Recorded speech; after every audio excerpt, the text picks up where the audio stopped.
आज जो कार्यक्रम आम दीर्घ 1 मास है आम सबू सांगसाथी मध्य गोटे आलोचना करी आज फलप्रद करूँ। आमर बहुत दूर दूर पिलार अच्छा इभन आमर पंकज सांग जड़े अमेरिका रही आमको बहुत उत्साहित करुच्ची। आते आसीना समस्त पूरा उत्साहित अच्छे कार्यक्रम आ समस्ते जिते दूर थी भी आसी केवल 2-3 जन आसीना समस्त प्राय आसी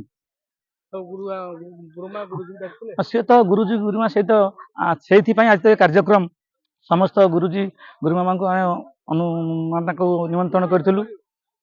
सबू गुरुजी गुरुमा मैंने अति आनंद उत्साह सहित ये आसिले आम सहित अंशग्रहण कले अनेक अनेक धन्यवाद गुरुजी गुरुमा।